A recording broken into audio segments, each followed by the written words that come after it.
네, 안녕하세요. 허진수 형제입니다. 오늘 이렇게 또 급작스럽게 날씨가 많이 추워졌는데도 수요 집회를 함께 만나서 인사할 수 있어서 참 감사가 됩니다. 저는 오늘 날씨가 많이 추워졌어도 또 해야 될 일은 또 해야 되기 때문에 직장에서 이곳저곳 출장을 다녔는데요. 저는 오늘은 서대문구 지역에 있는 시니어분들이 계시는 기관이나 경로당이나 아니 복지시설을 방문해서 혹시 어떤 수업 같은 게 필요하신 게 없는지, 또 제가 또 새롭게 발령받아서 왔기 때문에 그분들에게 인사도 드리고 이렇게 하는 하루를 보냈는데요. 아침부터는 이제 눈인지 빈지 모르는 약간 이런 알 수 없는 뭔가가 내리더라고요. 그래서 그냥 우산을 써야 되나, 그냥 해외에서는 이 정도는 그냥 맞는다고 하는데 그냥 좀 맞고 다니까 귀찮은데, 그래서 다니다가 운전하는 어느 데가 되니까 이제 우박이 내리더라고요. 아침 내내 우박이 오고 점심이 넘어서까지도 우박을 맞으면서 이곳저곳 다니다가 이제 점심 시간이 좀 지나서 우박을 맞고 딱 이렇게 딱 들어갔더니 사무실 직원분들께서 각자 이제 다른 역할을 하잖아요. 다 각자 업무 분장이 다르니까. 그런데 이제 궂은 날씨에 각자 하는 일도 다 달랐을 거예요. 하루 아침에만 인사하고 그랬는데, 제가 제 회사에서는 직원증이란 걸 이렇게 달고 다니는데 하나의 목걸이를 찾다는 것만으로도 우리 서로 각자 고생했지?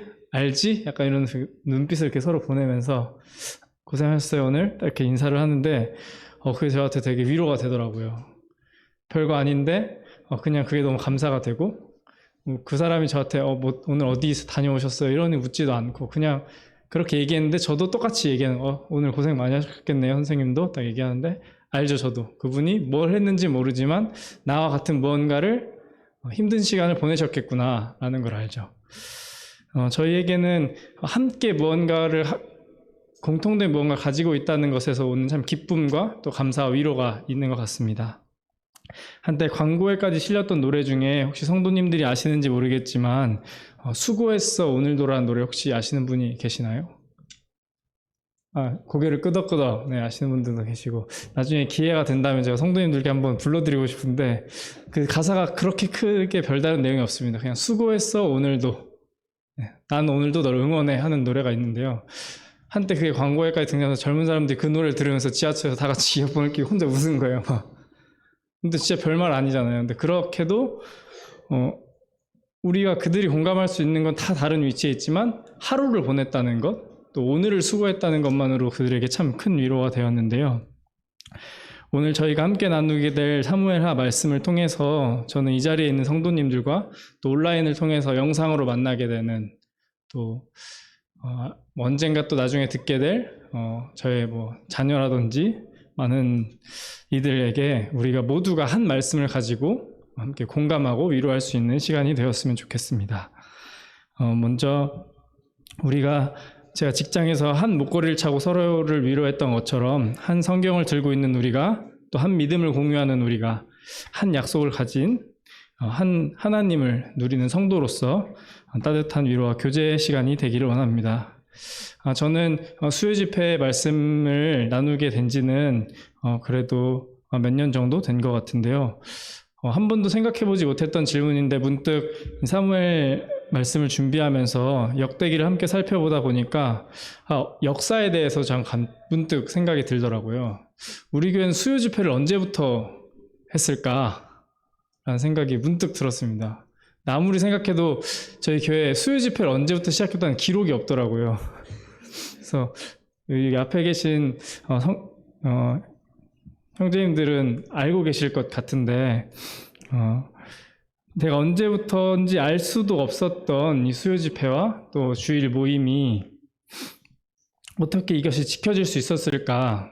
이것은 먼저 된 여러 성도님들의 열정과 또 헌신과 희생이 지금까지 우리 교회를 지킬 수 있었고, 또 제가 이 말씀을 들을 뿐 아니라 여기 나눌 수 있는 자리가 되었다고 생각합니다. 그래서 이렇게 먼저 된 형제님들과 한 말씀을 제가 나눌 뿐 아니라 저희가 한 본문을 흩어서 각자 고민하고 또 함께 나눈다는 것이 저에게 참 기쁨이 있습니다.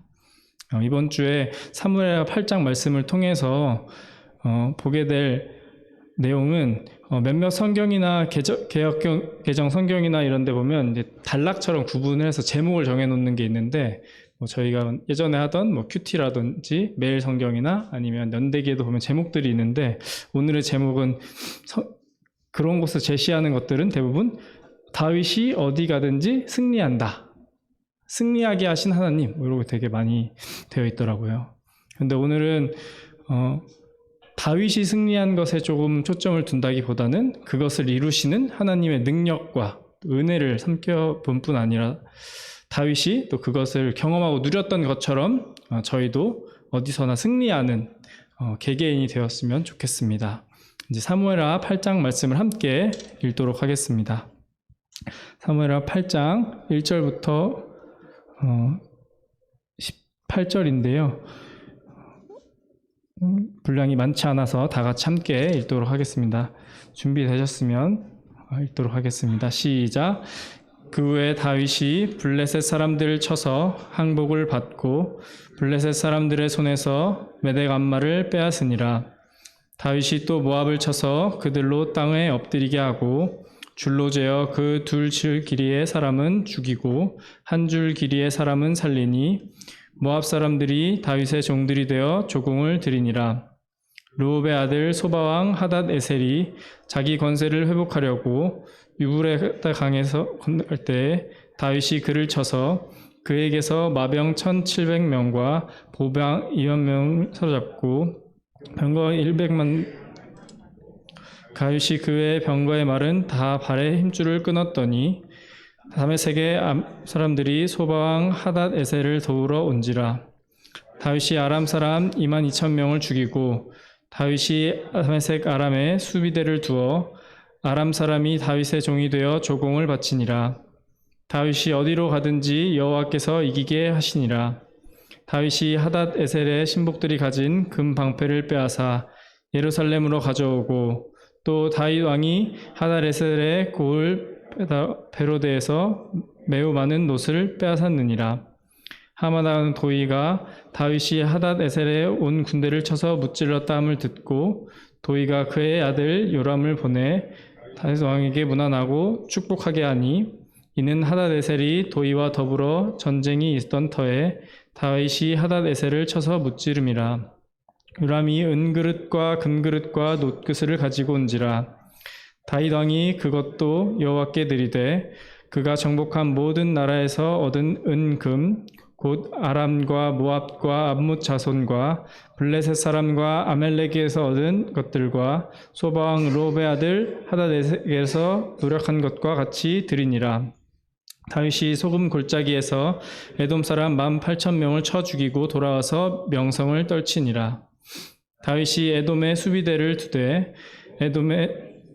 두니 에돔 사람이 다 다윗의 종이 되니 다윗이 어디로 가든지 여호와께서 이기게 하셨더라. 다윗이 온 이스라엘을 다스려 다윗이 모든 백성에게 정의와 공의를 행할세. 스루야의 아들 요압은 군 사령관이 되고 하일룻의 아들 여호사밧은 사관이 되고 아이두베의 아들 사독과 아비아달이 아들 아밀렉은 제사장이 되고 스라야는 서기관이 되고 여호와의 아들 브나야는 그렛과 블렛 사람을 관할하고 다윗의 아들들은 대신이 되니라. 물 한번 먹겠습니다. 네, 함께 읽어주셔서 감사합니다. 눈으로 읽을 때는 길다고 생각 못했는데 입으로 읽어보니까 또 저도 입에네요. 저희가 이 분량은 되게 적은 것 같지만 또 되게 많은 분량이기도 하죠. 저희가 사무엘 상할에 대해서 앞서서 형제님들 중에 교제해 주신 분들이 말씀하셨던 것처럼 저희가 분량을 이유로 이렇게 장절을 구분하기도 하지만 사무엘 상하 자체도 사실은 한 권의 성경이라고 저희가 들었습니다. 사무엘 서에서는 사무엘과 또 사울 그리고 다윗 이 세 인물의 이야기를 전해주는 것 같지만 세 인물의 상호작용을 통해서 하나님의 구원과 백성들의 관계를 보여주는 것 같습니다. 같은 시기를 다루고 있는 것처럼 보이지만 역대기나 다른 성경을 살펴볼 때는 사무엘의 저자는 조금은 다른 특별한 목표를 가지고 있는 것 같습니다. 서술자는 여기서 몇 가지 문제만을 초점을 맞추고 그에 맞는 목적과 관련 있는 것들만 기록을 한 것을 보여주는데요. 저희가 오늘 읽었던 것처럼 사무엘하 부분에서 그리고 사무엘서 많은 부분에서는 끊임없이 승리의 연속을 보여주고 있습니다. 그리고 이러한 승리의 원인이 하나님에게 있다는 것을 보여주는데요. 하나님이 그것을 실행하는 데 있어서 얼마나 신실하신 분이신지를 보여주는 것 같습니다. 저희가 8장을 오늘 보겠지만 지난주에 봤던 것처럼 7장에서 하나님이 어떤 약속을 하셨고 그 약속에 또 그걸 누리는 결과로 다윗이 이러한 승리를 경험하고 그 증거가 되는 것을 보게 됩니다. 사무엘서는 단순히 역사적인 서술을 하는 것이 아니라 하나님의 섭리적인 인도를 보게 하고 또 우리가 인간이 선택하는 것에 따라서 이것에 어떤 교훈을 우리가 받게 하는지를 더욱더 가르쳐 줍니다. 저희는 이것을 통해서 하나님의 섭리적인 인도를 인정할 뿐 아니라 우리의 결점에 대해서 보게 되고 그 결점을 하나님의 은혜로 충성스럽게 이뤄나가시는 것을 보게 되는 것입니다.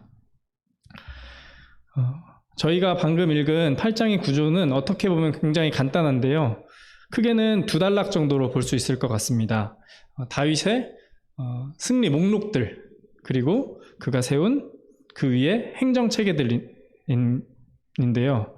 제가 말씀을 준비하면서 좀 알게 된 재미있는 사실은 성도님들 종이 성경이나 뭐 어플이든 뭘 가지고 계시면 성경을 보시면 사무엘하 5장에서 8장을 바로 읽으면 굉장히 자연스럽게 읽혀지는 것을 발견하실 수가 있습니다. 사무엘하 5장 25절까지 읽고 6장 7절 잠시 건너뛰고 8장 1절을 딱 보시면 너무 자연스럽게 하나가 이어지는 것 같이 된 구조를 발견할 수 있습니다. 이러한 것은 이 저자가 썼던 특별한 또는 되게 단순하지만 재밌는 것들을 볼 수 있게 되는데요. 이러한 정복들과 승리들의 원인이 과연 무엇이냐, 그리고 어떻게 해서 이것이 증빙이 되느냐를 앞서서 한충희 형제님께서 말씀해 주셨던 6장 7절에서 하나님의 궤를 옮기는 것과 다윗 언약, 또 하나님과 맺었던 그 언약과 순종에 그것이 원인이 있다라고 보여주는 것과 같습니다. 다윗이 이 전쟁에서 승리한 이 배경은 다윗이 그냥 어디도 가든지 하나님께 물었기 때문에 승리한 것이 아니라 하나님의 궤를 옮긴 것과 언약을 지킨 일이 굉장히 연관되었다는 것을 볼 수 있습니다.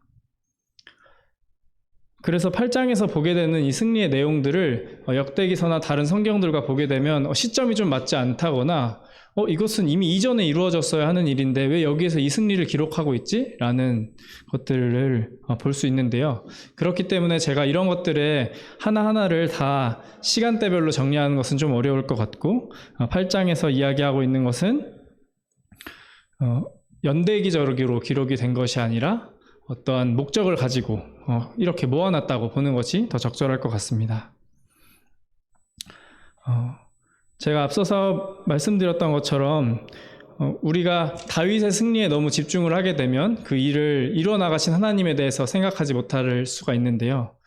저희가 삶을 살아가면서도 어떤 일이 벌어졌을 때 그 일에만 너무 초점을 맞추게 됐을 때 이 일이 어떻게 생겼고 이것을 어떻게 해야 하는지에 대해서는 원인을 보지 못하는 경우가 있고, 또 어떤 경우에는 저희에게 주권이 없거나 내 역할이 아님에도 불구하고 마치 나에게 주권이 있는 것처럼 행동하거나 생각할 때가 있습니다. 그것에 대해서 아주 가볍게 볼 수 있는 것이 다윗이 하나님께 했던 이야기들을 통해서 볼 수 있는데요. 7장의 이야기지만 이것이 8장에서 그가 이뤄낸 승리에 굉장히 중요한 역할을 했기 때문에 잠깐 언급을 하자면, 다윗은 항상 저희가 알기로 하나님께 모든 것을 먼저 묻고 또 기도하고 했던 것들로 기억하고 또 하나님과 마음이 합한 사람이었다고 많이 알고 있는데, 하나님께 그런 다윗이 하나님이 살 집을 내가 짓겠다고, 그것이 나에게 짐이 되고 내가 고민이 된다는 이제 기록들을 보게 됩니다.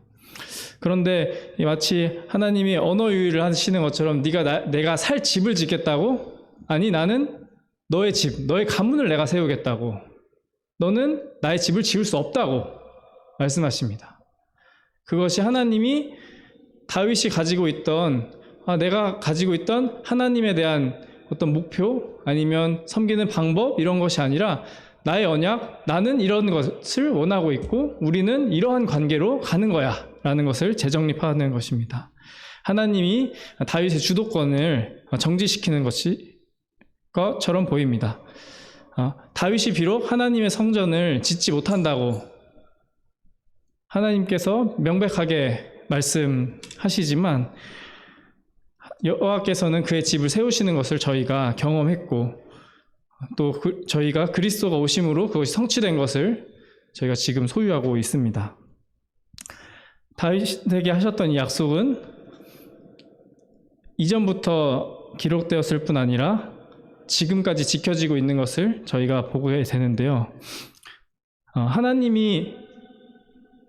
하나님에게 다윗이 내가 하고 싶은 일, 하나님을 위해서 제가 이런 것을 하고 싶겠다고 시작했던 것은 오히려 하나님께서 그를 위해서 약속하신 일들로 다윗이 놀랍게 반응할 뿐 아니라 그가 승리하는 역사를 경험하게 됩니다. 이 과정을 통해서 다윗은 하나님에 대해서 더 정확하게 이해하게 되었고 이제 서로가 적절한 역할을 알게 되었습니다. 8장에서 만나게 되는 다윗의 역할은 하나님과 함께 하는 것이 승리한다는 것일 뿐만 아니라 본인이 그것의 증거가 되고 그것을 살아내는 것에 있다는 것입니다. 앞서서 말씀드린 것처럼 여기서 제시된 전투 목록을 성경과 대조해서 보면 마치 시간적 오류가 있어 보입니다. 하지만 앞서 말씀드린 것처럼 여기서 제시된 많은 지역들을 하나로 잇거나 또는 하나의 큰 그림의 지도에 점을 찍어놓고 본다면 다윗의 영토가 사울과는 비교되지 않고 커졌다는 것을 알 수 있습니다. 이전에 다윗이 계속해서 승리해 오다가 그 7장에서 하나님과 언약을 맺고 그것을 지킬 것을 맹세하고 그걸 지켜나가는 과정 중에 보여지게 되는 승리한 영토들은 하나님에게서 떠나오고 함께하지 않았던 사울과 비교했을 때는 어마어마한 차이와 사이즈를 볼 수 있습니다. 말씀에서 간단히 제가 말씀드리면 동쪽으로는 길르앗에 정착한 이스라엘 사람들과 또 아르논 골짜기까지 내려가는 암몬 사람들의 정착지가 있었지만 그들의 영토는 넘는 것을 볼 수 있고 북쪽에서는 단까지의 요르단 계곡 상류와 페니케아 해안에서 갈릴리 상류 산맥을 포함하는 갈릴리 전체를 포함하는 지역이지만 거기에 두로와 시돈은 또 포함하지 않습니다. 서쪽에는 이전에 이스라엘 계곡에서 가나안 도시국가들이 통치했던 모든 지역들이 언급되는 것을 볼 수 있고 남서쪽에서는 사울이 손대지 않게 남겨둔 중앙고원, 또 오래된 가나안 영토가 언급되기도 합니다. 남쪽에 보게 됐을 때는 유대 네게브와 브엘세바까지를 언급합니다. 이 모든 영토를 언급하면서 계속해서 다윗이 어디로 가든지 여호와께서 이기게 하셨다고 말합니다. 그리고 그가 단순히 어떤 전쟁에서 이기고 조공을 받고 그가 가진 수확물들을 바치고 이런 내용을 기록하는 것이 아니라 몇 가지 표현들을 살펴볼 때는 굉장히 의미가 있는 것을 생각할 수 있습니다. 먼저 1절에서 가장 눈여겨볼 수 있는 표현은 메덱 암마라는 표현인데요. 이것을 원어 그대로 메덱 암마라고 쓰는 성경도 있고 어떤 경우에는 권력의 고리, 굴레 이렇게 표현하는 것도 있습니다. 이것을 원어적으로 보거나 그 사람들을 블레셋 지역의 어떤 지명을 생각해 보았을 때는 그들이 가지고 있던 통치권을 빼앗았다라고 보는 것이 적절할 것 같습니다. 그리고 여기서 힘줄을 다 끊고 4절에서 나오는 발에 힘줄을 다 끊었다. 병거를 100대만 남기고 발을 다 힘줄을 다 끊었다. 이런 표현들은 신명기에서 언급했던 말을 많이 가지지 말 것이며 하는 그런 표현들과 또 볼 수 있을 것 같습니다. 이렇게 여기서 나오는 여러 가지 표현들은 다윗이 얼마나 하나님의 뜻을 살아내고자 노력했던, 또 그리고 그것을 위해서 이미 준비되었던 사람인지를 생각할 수 있습니다. 잠시 다윗에 대해서 생각하기 위해서 시편 101편을 보기 원합니다. 다윗은 이미 왕이 되기 전부터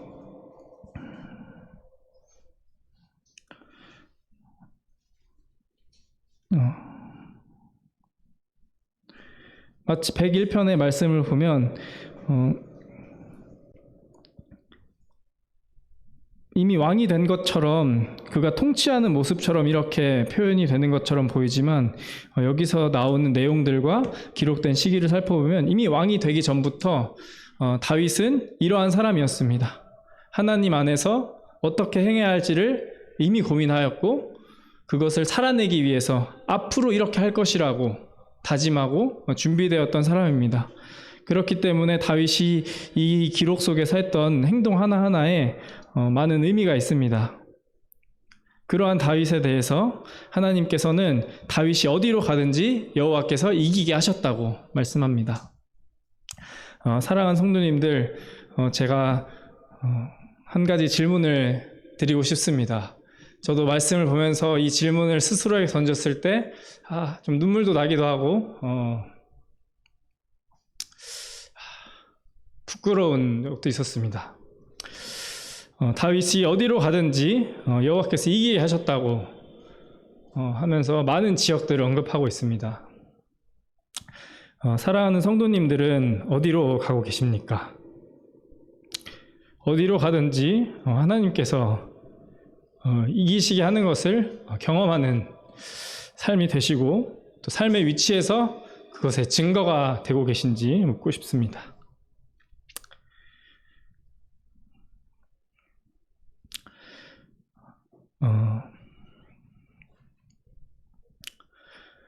다윗을 살펴볼 때 다윗이 정말 그렇게 위대한 사람인가? 그의 인생의 전반을 다 알고 보는 다윗은 과오도 많고 결점도 많은 사람이지만 우리와 같은 성정을 가진 사람이었고, 어쩌면 우리보다 더 하나님에 대해서 알지 못했던 사람이지만 그는 어떻게 가는 곳마다 하나님께서 이기시게 한 것을 경험했을까?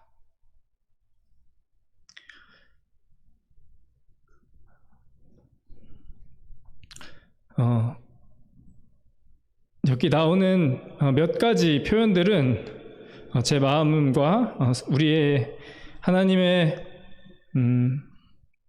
을 향해 욕심을 가지고 뜨거움을 가지고 있는 성도들이라면 한 번쯤 고민해 볼 수 있는 것들입니다.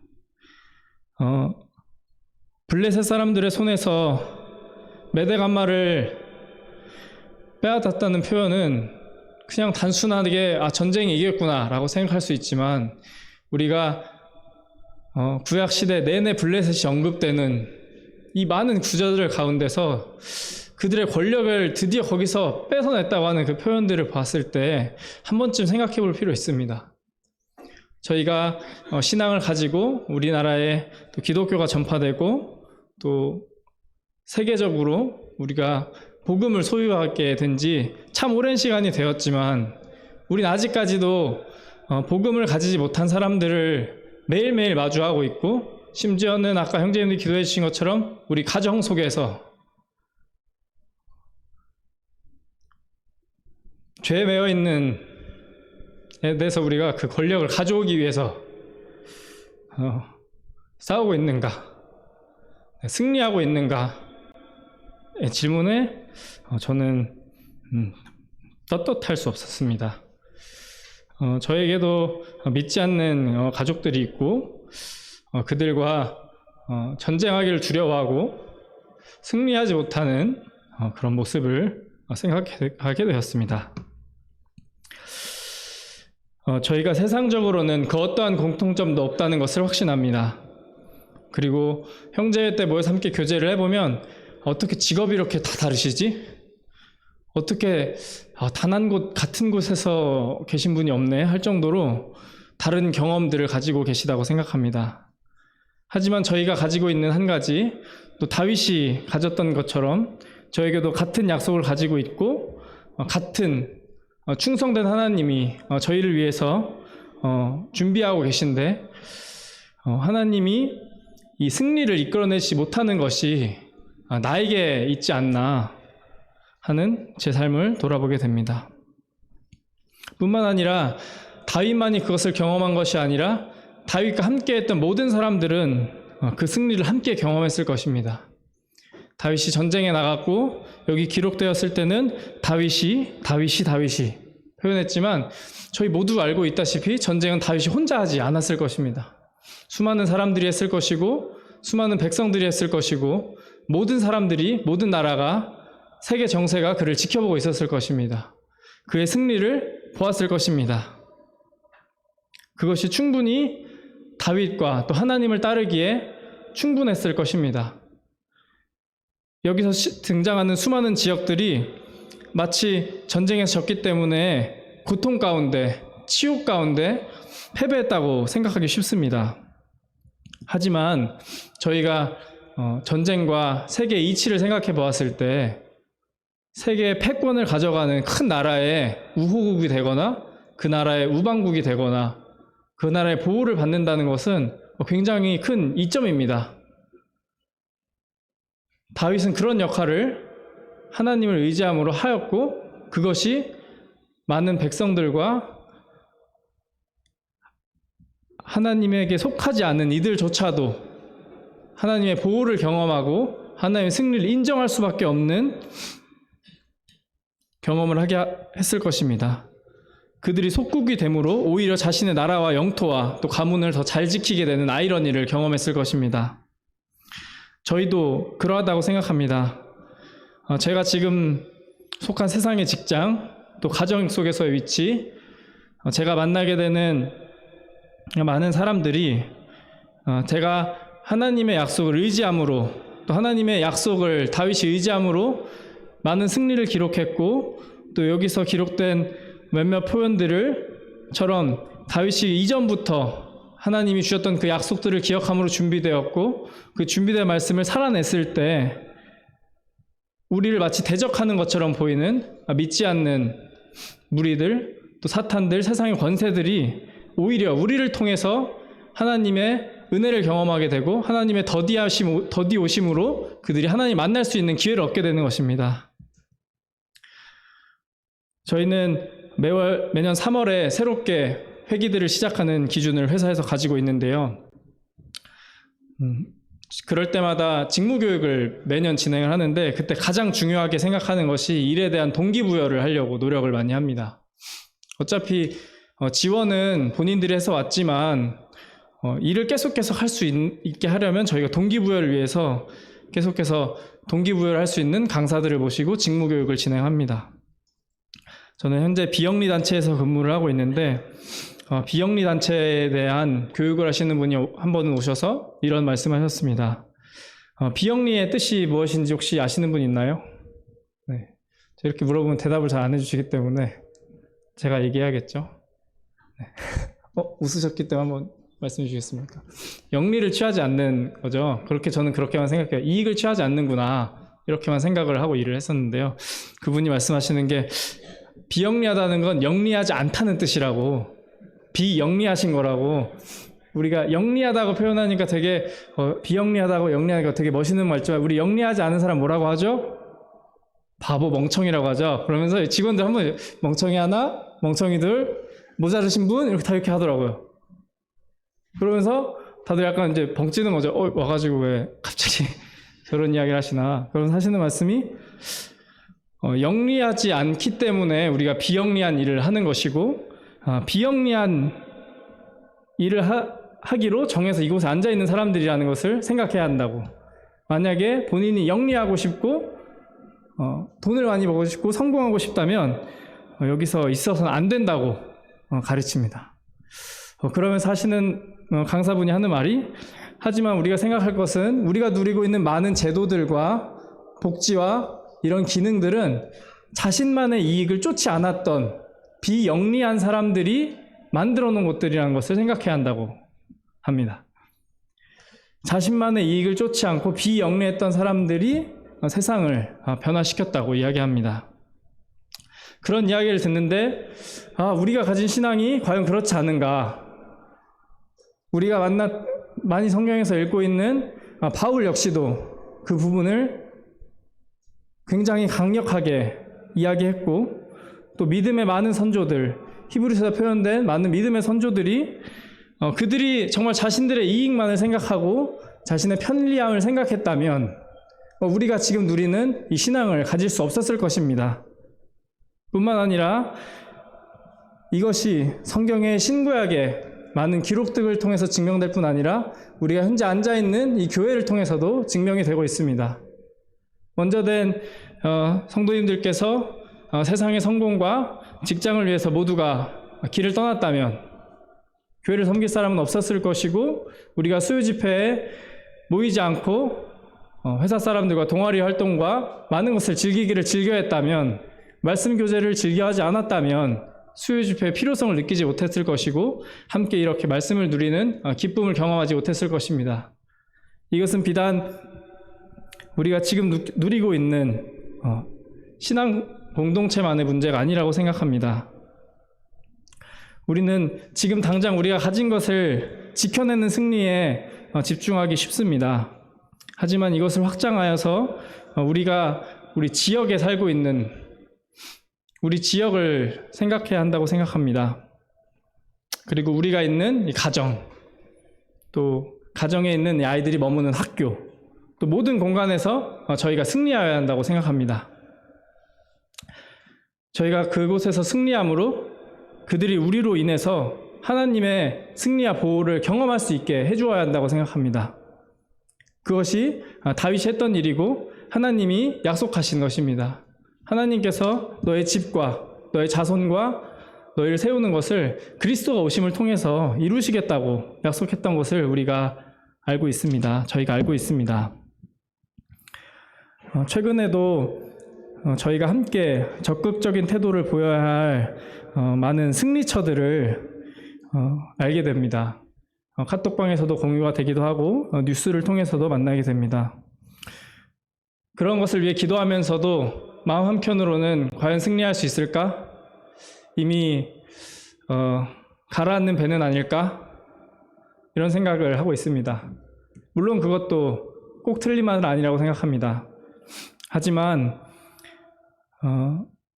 수많은 전쟁들 가운데서 어디로 가든지 승리했던 다윗을 생각하고 의지하면서, 또 다윗이 우리보다 더 적은 말씀과 더 적은 조명하심에도 불구하고 더욱더 굳건하게 승리했다면 우리라고 못할 것은 없다고 생각합니다.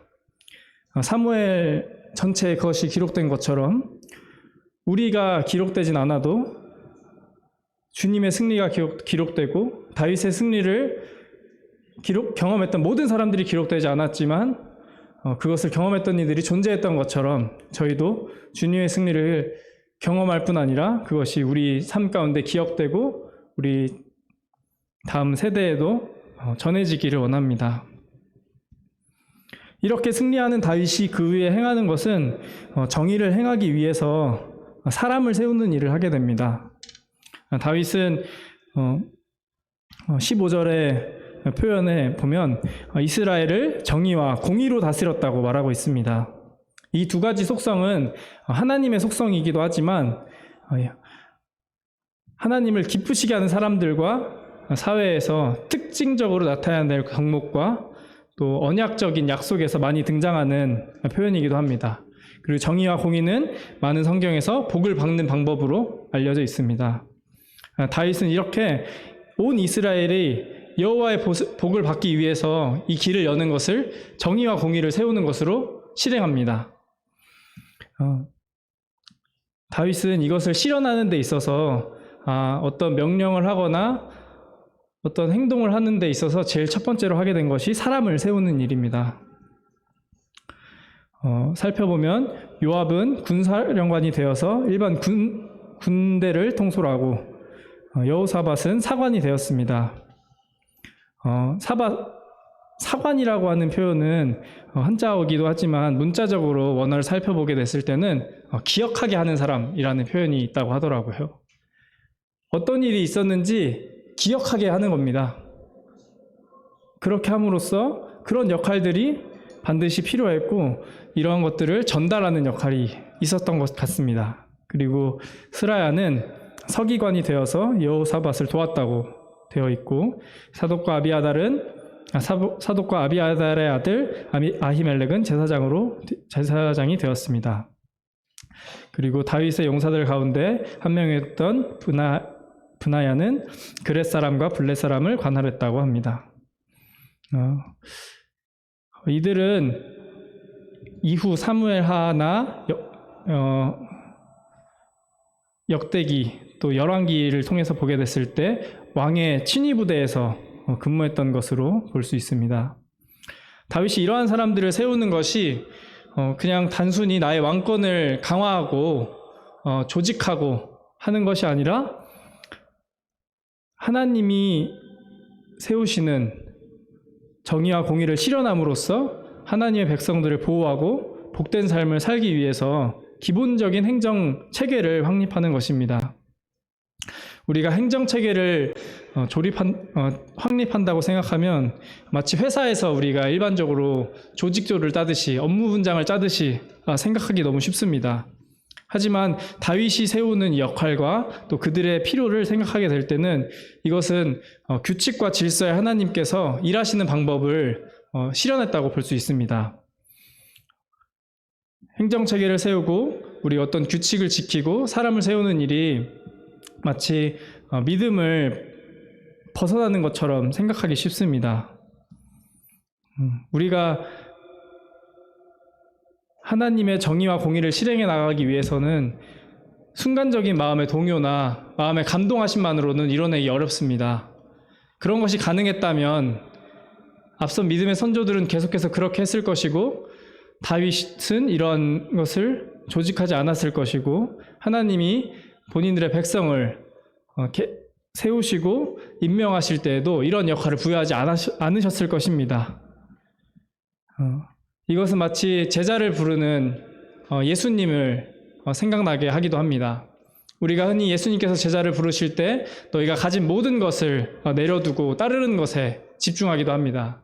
하지만 같은 본문에 분리되지 않은 단락에서 바로 그 다음 이어져서 나오는 예수님의 말씀은 너희가 망대를 세우고자 할진대 어찌 그 가진 것으로 값을 계산해보지 않겠느냐. 오히려 기초만 쌓고 비웃음을 당할 수 있다라는 말씀을 예수님이 제자를 부르시면서 동일하게 말씀하십니다. 우리는 각 삶의 영역에서 우리가 속한 교회뿐만 아니라 다양한 믿음의 공동체에서 필요한 사람들과 역할들을 고민해야 하고 그것들을 실행해 나갈 필요가 있습니다. 제가 이런 이야기를 드리는 것이 굉장히 조심스럽기도 하지만 이것이 오늘 사무엘하에서 다윗이 하나님의 공의와 정의를 실행하는 방법으로 선택한 것이었고 그것이 하나님의 인정을 통해서 이뤄나가지는 것을 저희가 보게 될 것입니다. 저희는 하나님의 일하시는 방법을 배워나가고 있는 다윗이 하나님의 계획과 자신의 통치를 중요하게 여겼던 것처럼 저희에게 주어진 리더십에 감사하고 순종할 뿐 아니라 앞으로 더 많은 고민을 함께 해야 할 것입니다. 이것은 다윗이 지혜롭고 공정한 통치로 백성들을 이끌었던 것처럼 저희도 어떻게 하면 다윗과 같이 지혜롭고 공정한 리더십을 발휘할 수 있고 또 그러한 역할을 할 수 있도록 우리가 어떠한 필요들을 채울 수 있을까 고민해야 한다고 생각합니다. 이런 것들이 저희가 이후에 계속해서 보게 되는 많은 인간의 결점들과 잘못된 선택들을 보완해 준다는 것을 이후 사무엘하 말씀들을 통해서 보게 될 것입니다. 다윗의 이러한 지혜들이 인간의 결점을 하나님의 은혜로 채우게 하는 것을 보게 할 것입니다. 명백하게 15절에서 다윗이 모든 백성에게 정의와 공의를 행할세 이것들이 그들에게 복을 여는 길이 되었다고 하는 것을 저희가 볼 수 있습니다. 저희는 사무엘하 8장 말씀을 통해서 하나님의 섭리적인 인도를 신뢰할 뿐 아니라 어딜 가나 경험했던 다윗과 같이 그 승리에 참여하게 되기를 원합니다. 제가 앞서 드렸던 질문을 다시 한번 생각해보는 시간을 갖고 싶습니다. 저희는 지금 다 오늘 이 하루만 지나면 다 다른 곳으로 출근하거나 가정에서 역할을 하게 될 거라고 생각합니다. 저희는 지금 어디로 가고 있고 어디에 있는지 한번 자신의 주변을 잠시 생각해 봤으면 좋겠습니다. 과연 그곳에서는 나를 이기시게 할 만한 영역이 없는지, 내가 그것을 위해서 싸우기를 주저하고 있진 않는지, 또는 하나님은 충분히 충성되셨는데 내가 그 충성되신 하나님의 언약을 신뢰하지 못함으로, 하나님의 승리를 의지하지 못함으로 이것이 딜레이되고 있진 않는지, 미뤄지고 있진 않은지 생각하기를 원합니다. 말씀드렸던 것처럼 다윗에 기록된 이 많은 승리만 보면 굉장히 부담스럽고 다윗은 이렇게까지? 너무 대단한 걸? 나랑 너무 거리가 먼 것 같다고 생각할 수 있습니다. 하지만 저희 손에 쥐어진 이 성경과 수많은 증거들은 오히려 우리를 담대하게 하는 것에 충분하다고 생각합니다. 다윗은 우리처럼 많은 믿음의 선조들을 알지 못했고 우리처럼 많은 증거를 소유하지 못했습니다. 하지만 그는 하나님의 말씀으로 그것들을 해냈습니다. 그리고 그것으로 그가 승리했던 것을 우리가 경험하고 그것이 오히려 저희에게 더 큰 위로가 되고 있습니다. 수요 집회에도 저도 회사가 이렇게 뭐가 일정이 있거나 또 아이들이 잠자리를 해야 되거나 여러 가지 이유가 되면 오늘은 조금 온라인으로 참석하는 것으로 마음을 정해야겠다 이렇게 선택할 때가 참 많이 있습니다. 근데 만약 다 저와 같이 생각을 했다면 이 자리에는 말씀이 전해져도 들을 사람이 없었을 것이고 공간을 유지하는 것이 무의미했을 것입니다. 제가 결혼 전에 저는 역사에 대해서 관심을 가끔 가질 때가 있는데 모임 역사에 대한 책들을 많이 읽으면서 로버트 체프만에 대해서 알게 되는 계기가 있어서 그분의 아직도 교회가 있나 궁금해서 영국에 방문해봤던 경험이 있습니다. 그 교회가 저희 모임 중에서는 굉장히 큰 교회로 1세대 여기 알고 있는 조지 밀러나 이런 분들과 함께 교제했던 분으로 알고 있는데 그 교회가 저희 교회 지금 이 사이즈에 거의 딱 2배 정도 되는 사이즈의 높이도 여기 전체 그냥 통 건물로 된 거기가 꽉 찰 정도로 예배를 항상 드렸다고 하더라고요. 그랬는데 제가 방문했을 때는 비슷한 정도 수준이었습니다. 그래서 와 이게 유지가 되었구나 대단하다. 그러면서 제가 거기 있는 한 장로님과 교제할 수 있게 되는 기회를 얻어서 함께 교제하던 중에 그분은 이제 로버트 외 조카분이라고 하셨는데 그분 말씀이 우리는 이렇게 된 지가 30-40년도 채 되지 않았다 라고 하시더라고요. 그래서 어떻게 되었냐 했더니 우리는 최근에 그 전까지 교회에 모이는 인원이 한 집에서 모일 수 있는 수준의 인원도 채 모이지 못했기 때문에 우리는 교회를 운영하지 않았다고 하더라고요. 그래서 왜 그렇게 됐죠? 이렇게 이제 그런 이야기들을 이제 하는 거죠. 전하지 않으셨다고 하더라고요. 그러니까 우리끼리 모였고 지역에서의 역할을 하지 못했다고 하셨습니다.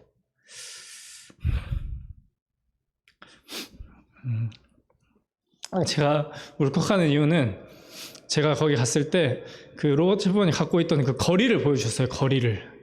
그분이 가지고 있던 재산을 팔아서 교회와 성도 정기에서 거리를 사셨다고 그래요. 집 돈을 벌 때마다 집 하나하나씩 사가지고. 근데 그 교회에서 이제 돈이 없으니까 교회 세금을 못 내니까 하나하나씩 팔아서 그 거리가 없어진 거예요.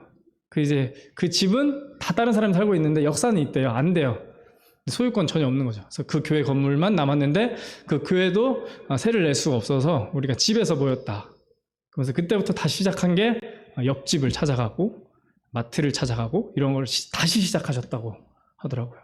그래서 거기에 지금 성도님들이 가득 차 있고 거의 300명이 넘는 성도님들이 있고 일꾼들이 15분인가 14분 정도가 일꾼들이 계셨던 것 같아요. 그리고 그 일꾼을 보필하는 각각의 형제들과 자매들이 있었던 것을 보여주셨습니다. 저는 그것을 보면서 이 말씀을 드리는 것은 역사와 성경은 같은 것을 이야기하고 있다고 생각합니다. 저희는 지금 굉장히 좋은 것을 누리고 있다고 생각합니다. 저는 개인적인 건데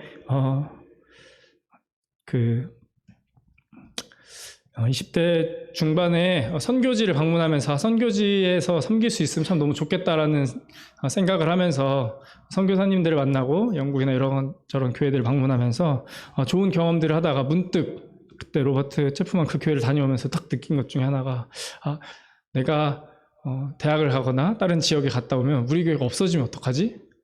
라는 생각을 문득 했습니다. 근데 지금 저희 교회를 보면 저는 그런 생각을 단 한 번도 해본 적이 없고 느껴지지 않았었는데 풍성함 가운데 저희가 보지 못하는 것이 있다고 생각합니다. 다윗이 사울 이후에 이미 그들의 왕국이 있었고 왕도 있었고 백성도 있었고 영토도 있었습니다. 하지만 다윗이 더 승리하고 더 큰 성공을 할 수 있었던 것, 그리고 그것이 솔로몬에까지 이어졌던 것은 다윗이 하나님을 신뢰함으로 했던 그 선택들에 대해서 저희가 함께 고민해 봐야 한다고 생각합니다. 하나님은 그러한 능력이 있으신 분이라고 확신합니다. 저희가 지금 속한 각자의 위치에서 다윗처럼 승리하지 못한다면 저희가 가지고 있는 것들을 빼앗을 때가 올 것이고 빼앗길 때가 올 것이라고 생각합니다. 중간은 없다고 생각합니다. 승리가 아니면 패배라고 생각합니다. 그것이 사실이고 많은 기독교 공동체들과 성경의 많은 역사들이 그것을 증명해 나가고 있습니다. 이후에 등장하는 우리가 사무엘하와 이전 말씀들을 말라기 말씀들을 통해서 하나님을 의지하지 않고 하나님을 알매도 불구하고 자기 뜻대로 분별하고 행했던 사람들의 결말을 저희가 잘 알고 있습니다. 오늘 말씀에서 나눴던 것을 다시 한번 정리하고 싶습니다. 하나님께서는 그와 약속을 통해서 7장에서 어떤 것들을 원하시고 계시고 어떤 것을 행하시겠다고 결정하셨고 그것을 이루어나가고 있습니다. 이제는 저희 몫이 있다고 생각합니다. 저희의 몫은 7장에서 제시하는 하나님의 명령들과 또 저희가 가진 복음과 또 신약을 통해 저에게 주신 교회의 원리들을 지켜나가는 것이고 더 나아가서 그리스도를 통해서 오신 이것을 전하는 것이라고 생각합니다. 그리고 그것들을 실행하는 방법으로 가장 적절한 것이 정의와 공의를 위해서 사람을 세우고 우리가 그것으로 그 역할을 맡기로 자처하는 것이라고 생각합니다. 그렇게 될 때 우리가 그 역할을 다 함으로써 하나님의 은혜가 풍성해지는 것을 경험하고 다윗이 그랬던 것처럼 그리고 많은 믿음의 조상들이 그랬던 것처럼 우리가 하나님의 승리를 경험할 뿐 아니라 다윗이 했던 것처럼 우리가 하나님께 찬양의 시를 드릴 수 있을 것입니다. 저는 이런 말씀들을 볼 때 우리가 주눅들지 않기를 원합니다. 이런 말씀 볼 때마다 저는 항상 주눅이 들고 눈물이 나는데 그럴 때마다 마음을 다잡는 것은 이것이 오히려 우리에게 확실한 증거가 되고 용기를 주는 것이다. 내가 가진 하나님에 대한 증거는 더욱 크고 하나님의 능력은 더욱더 확실해졌다. 더 많은 증거가 있다. 그들은 증거가 없었음에도 충분했고 이 정도로 했는데 나는 증거가 더 많으니까 우리가 가진 증거는 더 많으니까 그리고 우리가 가진 교회의 풍성함은 훨씬 크니까 그들은 완성도 되지 못한 예배와 알지도 못하는 그리스도를 보면서도 기뻐했고 찬양했는데 우리가 드린 예배는 훨씬 더 완벽하고 그리스도가 이루신 사역은 더욱더 충분하다면 우리는 더 큰 승리를 경험할 수 있고 우리에게 삶 가운데 더 큰 기쁨이 있을 거라고 확신합니다. 저희 삶 가운데도 이러한 경험이 이어지고 이것이 우리가 기도에서 끝나는 것이 아니라 전달될 수 있었으면 좋겠습니다. 함께 기도하시고 이 말씀 시간 마치겠습니다.